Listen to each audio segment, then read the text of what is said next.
Noël s'en mêle, il se mêle de tout. Oui. Évidemment, vous l'entendez, à en croire les révélations du New York Times. Donald Trump passerait plus de 4 heures par jour devant la télé, même jusqu'à 8 heures. Je le dis dans après. l'article. Bon, d'accord, devant la télé, à manger des chips et à boire du coca. Des révélations qui, pour vous, n'en sont pas. Mathieu. Oui, bravo l'investigation au New York Times.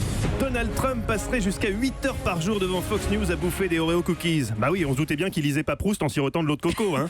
On l'imagine mal, voulant décaler une réunion, dire à Mike Pence « Sorry Mike, I'm in the middle of à la recherche du Temper Dew. I just need to know what happened to Albertine. I just need to know. » Bonjour le scoop les gars. Non, chaque matin, après avoir appliqué sa coloration jaune Julie's Yellow, Donald Trump s'élance dans un marathon télévisuel. Il a d'ailleurs très vivement réagi à la mise à pied de Tex, adressant à Delphine Ernotte un message sans ambiguïté. You wanna fuck with me? I'll show you who you're fucking with. Il adorait les amours. Alors, afin de reconstituer le quotidien du président, le New York Times aurait interviewé 67 personnes de son entourage. Foutu perte de temps, alors que pour connaître le quotidien de Trump, il suffisait de passer une journée avec mon neveu, Brendan Noël.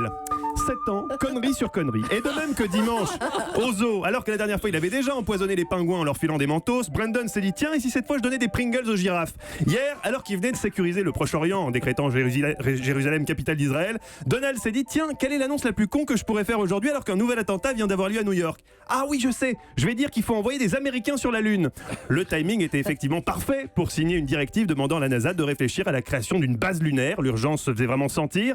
Pourtant, en termes d'encéphalogramme plat, il n'y a pas que Trump. Le Made in France a encore de beaux jours devant lui.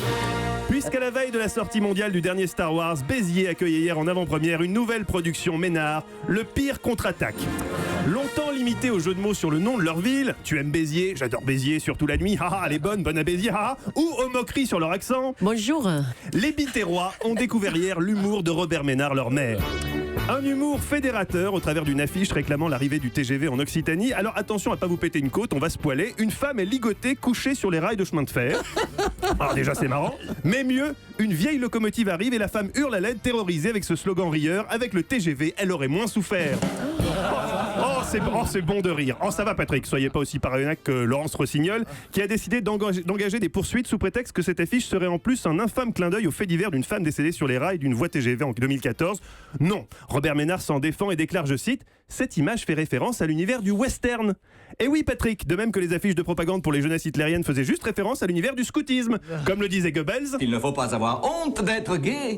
le droit à la déconne, c'est important, autant pour nous Robert.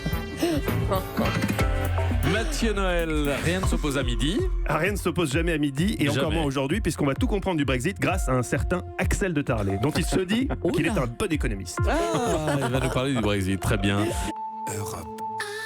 Europe 1.